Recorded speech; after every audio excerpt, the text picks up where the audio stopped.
Revenons donc au débat sur la fin annoncée de la domination blanche aux États-Unis pour 2044. Des circonstances historiques ont favorisé l'émergence de thèses établissant des classifications des races et légitimant par là même le principe de domination de l'élément blanc. Et en racialisant les rapports entre les hommes, les Occidentaux ont élaboré un monde en noir et blanc, un piège maléfique qui les rattrape aussi chez eux. Et dans un monde en mouvement où rien n'est figé, la question se pose, qui est blanc aujourd'hui? Un sujet de Michel Reynel. I have a dream. My 4 little children will one day live in a nation where they will not be judged by the color of their skin, but by the content of their character. I have a dream today. Le rêve de fraternité de Martin Luther King est définitivement gravé dans le marbre de l'histoire. L'Amérique et le monde entier assistent à l'épisode le plus emblématique de la lutte des Noirs pour les droits civiques et contre la ségrégation raciale. Ces images défient le système manichéen du racisme institutionnel. Elles illustrent à l'envi les craintes exprimées aujourd'hui sur le déclin démographique de l'élément blanc.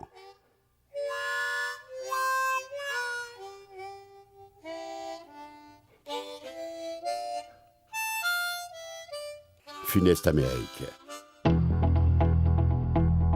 Mais l'Amérique, c'est aussi des images fortes, des marqueurs qui habitent l'imagination. L'Amérique, c'est la démesure, l'improbable. C'est Obama, c'est Trump. Sa réalité sociale est indissociable et stigmate de l'esclavage, comme l'histoire de son peuplement reste indissociable de celle de l'immigration de peuplement perpétuel. Il se traduit par une formidable diversité ethnique, avec sa kyrielle de phénotypes qui forme un peuple de près de 328 millions d'habitants. L'élément blanc reste majoritaire avec plus de 63% de la population. En 2018, la décroissance observée est brandie comme un outil de propagande, comme pour stigmatiser la progression exponentielle des Latinos. Dans une génération, il devrait dépasser les 25%. Il se trouve que cette réalité existe déjà dans 5 États.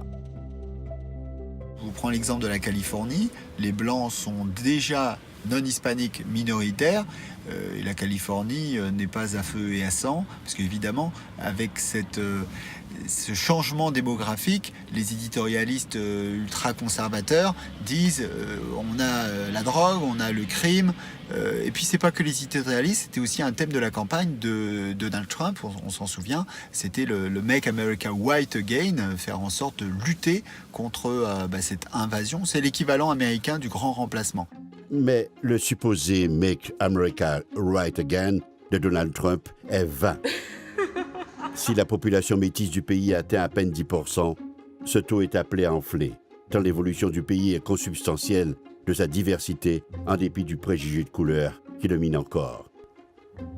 De ce point de vue, la grande appétence des Américains pour les tests ADN, notamment chez les Noirs, réserve bien des surprises. Wow. Non. Preuve de la porosité entre les groupes humains, en dépit de la brutalité de l'histoire, les tests révèlent que le 3e arrière-grand-père maternel de Michelle Obama était blanc.